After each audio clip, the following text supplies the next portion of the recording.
The water rushed past David Henderson's trembling fingers, a cruel mockery of everything he had built over the past decade. Where his carefully constructed earthen dam once stood, a lifeline for his property and the surrounding ecosystem, now gaped an ugly, raw wound carved into the landscape by bureaucratic indifference. The Willow Creek Homeowners Association had won. Bureaucratic paperwork, endless meetings, and a relentless campaign of fines and legal threats had finally broken his resistance. 3 weeks ago, they had forcefully removed the dam he had meticulously engineered, claiming it violated multiple HOA regulations and potentially endangered the neighborhood's watershed. David remembered the day of the demolition with crystal clarity.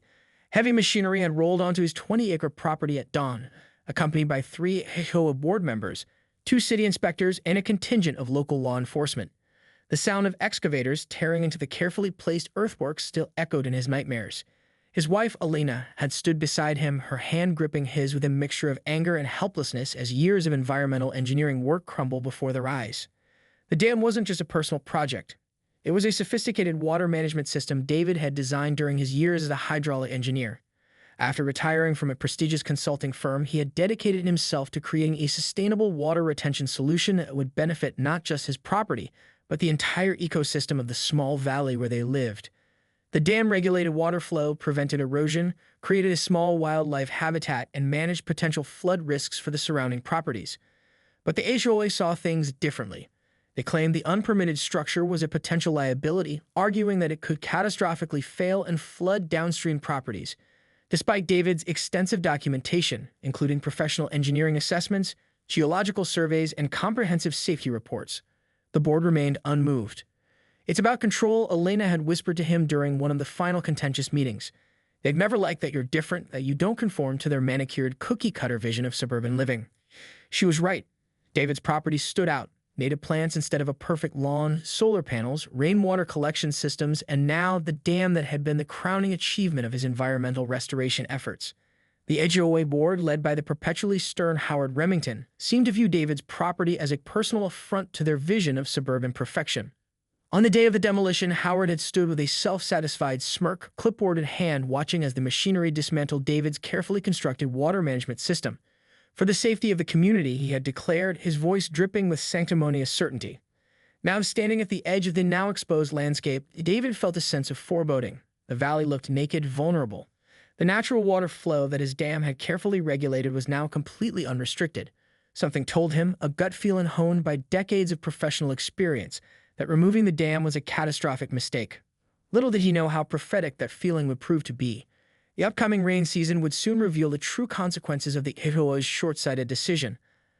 A lesson that would be written in water, mud, and devastating destruction. The meteorological reports began trickling in during the first week of October, almost a month after the dam's demolition. Climate data showed an unprecedented moisture pattern developing over the region, a convergence of atmospheric conditions that promised to deliver more than just a typical autumn rain. David spent hours in his home office surrounded by topographical maps, historical flood records, and weather charts. Elena watched him with growing concern, bringing him coffee and occasionally placing a gentle hand on his shoulder. "What are you seeing?" she would ask, and he would shake his head, his engineering mind calculating potential scenarios that grew more alarming with each passing day. The local weather service initially predicted heavy rainfall, but their models seemed woefully inadequate to David. His years of hydraulic engineering had taught him to read landscapes like others read books. The valley's topography, now stripped of its carefully engineered water management system, was a ticking time bomb. Howard Remington and the HOA board remained blissfully unaware or willfully ignorant. When David attempted to reach out and warn them about the potential flooding risks, he was met with dismissive emails and condescending phone calls. "Mr. Henderson," Howard had said during their last conversation, "we've consulted our own experts. The dam was a risk, and its removal has made our community safer." If only they knew. The first significant rainfall hit on October 15th. What should have been a manageable water flow became a torrential assault on the landscape. Without David's dam to regulate and distribute the water, the valley's natural drainage system quickly became overwhelmed. Small streams transformed into raging rivers, cutting new paths through properties, eroding hillsides, and carrying massive amounts of sediment. David and Elena watched from their property's highest point, documenting everything. Drone footage revealed what his engineering expertise had predicted. The landscape was fundamentally changing. Erosion channels appeared where stable ground had existed just weeks before. The native ecosystem that had taken decades to stabilize was being rapidly dismantled by uncontrolled water flow.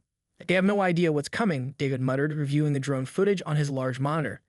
The images showed water beginning to accumulate in low-lying areas of the neighborhood, pooling in places that had previously been dry and stable. Elena understood the gravity of the situation. As an environmental lawyer, she recognized the potential for massive property damage and the legal nightmare that would inevitably follow. "How bad?" she asked, knowing her husband's ability to calculate potential scenarios with frightening accuracy. David's response was chilling in its simplicity: catastrophic. The weather reports continued to evolve. What had started as predictions of heavy rainfall were now warnings of a potential atmospheric river, a meteorological phenomenon capable of delivering months' worth of precipitation in just days.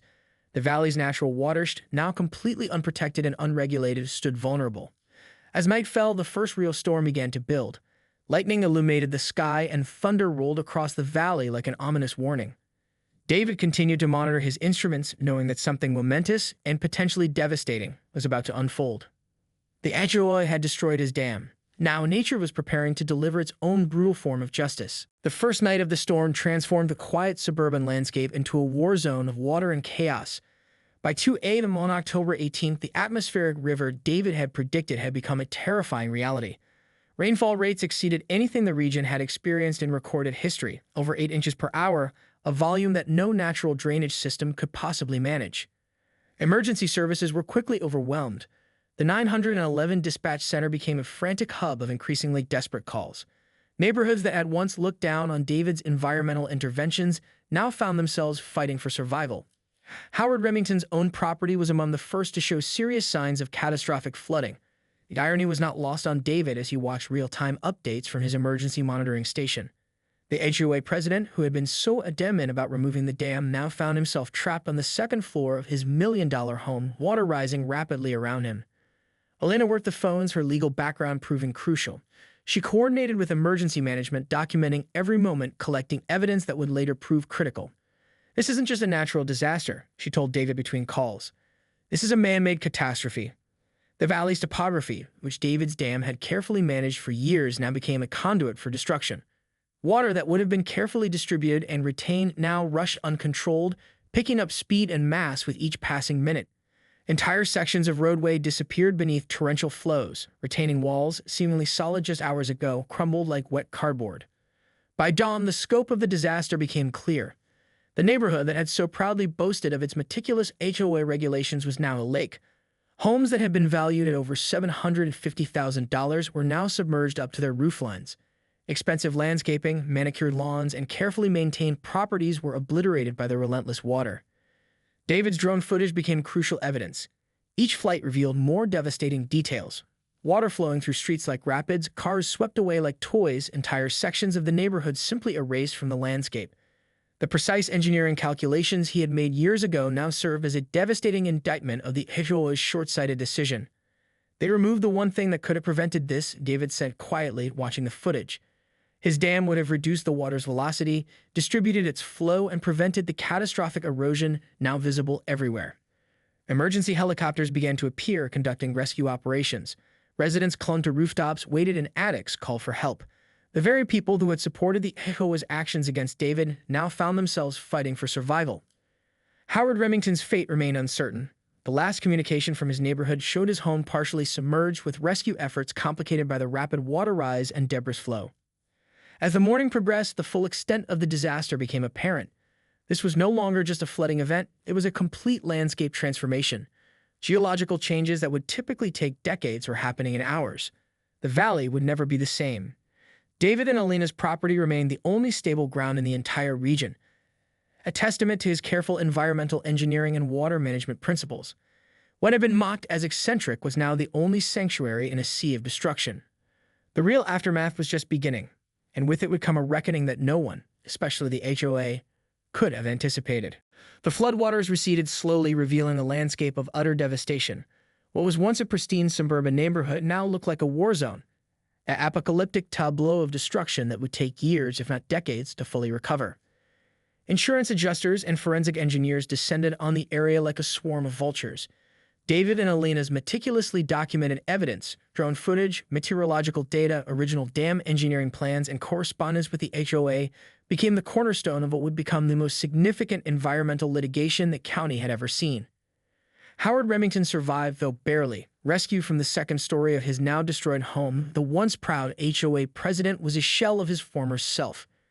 His interrogation by insurance investigators and local authorities revealed a shocking pattern of negligence and willful ignorance. The preliminary investigations confirmed what David had known all along. His dam was not just a personal project, it was a critical piece of environmental infrastructure that had protected the entire valley for years. Forensic hydrologists reconstructed the water flow patterns, proving conclusively that the dam's removal directly contributed to the catastrophic flooding. Alima's legal expertise became instrumental. She filed a massive class action lawsuit against the HOA, bringing together nearly every homeowner in the devastated neighborhood. The lawsuit wasn't just about financial compensation, it was about holding bureaucratic short-sightedness accountable. This isn't just about money, Alina told a packed press conference. This is about understanding the critical importance of responsible environmental management. One decision, the arbitrary removal of a carefully engineered water management system, resulted in hundreds of millions of dollars in damage and immeasurable ecological destruction. The financial toll was staggering. Initial estimates placed the total damage at over $230 million. Entire insurance companies faced potential bankruptcy. The Federal Emergency Management Agency declared the area a major disaster zone, opening up unprecedented levels of federal investigation. David found himself transformed from a neighborhood outsider to a critical expert witness. His decades of hydraulic engineering experience, once dismissed by the HOA, now became the primary source of scientific testimony. Expert after expert confirmed his original assessments. The dam was not a liability, but a crucial piece of environmental infrastructure. The media narrative shifted dramatically. What had once been portrayed as a stubborn homeowner fighting against HOA regulations was now seen as a prescient environmental engineer who had tried to protect an entire community. Howard Remington's personal downfall was complete. Not only had he lost his home, but he was now facing potential criminal charges for negligence. Multiple investigations revealed that the HOA board had ignored multiple professional assessments that supported David's dam, choosing instead to pursue a vendetta based on petty suburban politics. For David and Alina, the victory was bittersweet. Their property remained the only stable ground in the entire valley, a stark reminder of what careful environmental engineering could accomplish. The landscape around them told a story of destruction, but also a potential redemption.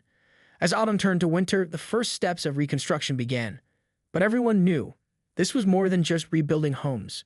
This was about reimagining how communities interact with their natural environment. The final chapter of this saga was yet to be written. But one thing was certain: the HOA would never again make decisions so cavalierly. 2 years had passed since the catastrophic flood that had reshaped their community. The valley looked different now, not just physically, but in its very essence. What had once been a typical suburban development had transformed into a landmark of environmental resilience and community rebuilding. David and Alina's property stood as the centerpiece of this transformation.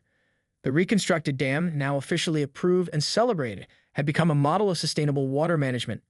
Local universities used it as a case study, sending environmental engineering students to study its intricate design and ecological integration. The neighborhood reconstruction was nothing short of revolutionary. Gone were the rigid HOA regulations that had previously strangled innovation. In their place, a new community governance model emerged, one that prioritized environmental science, collective resilience, and collaborative decision-making. Howard Remington was conspicuously absent. Following the legal proceedings, he had been stripped of his HOA leadership, facing significant financial penalties and professional disgrace. The once powerful suburban patriarch now lived in a modest apartment, a stark reminder of the consequences of bureaucratic arrogance. The lawsuit had not just been about financial compensation. It had fundamentally altered how communities approached environmental infrastructure. State legislators had begun drafting new laws requiring professional environmental assessments for any significant changes to natural water management systems. David was frequently consulted as an expert advisor, his once marginalized expertise now recognized as crucial. Alina's environmental law firm had grown exponentially, specializing in cases that bridged scientific expertise with legal accountability. The flood had become a watershed moment, quite literally, in how communities understood their relationship with natural ecosystems. The rebuilt neighborhood looked dramatically different. Native plant landscaping replaced manicured lawns. Each property now incorporated water retention systems, sustainable drainage, and ecological design principles. Solar panels and rainwater collection became standard, not exceptional. The very aesthetic of suburban living had been reimagined. During the annual community meeting, held on the second anniversary of the flood, David was asked to speak. Standing before a crowd of neighbors who had once opposed him, he reflected on the journey. Nature doesn't negotiate, he told them. It doesn't care about HOA regulations or property values.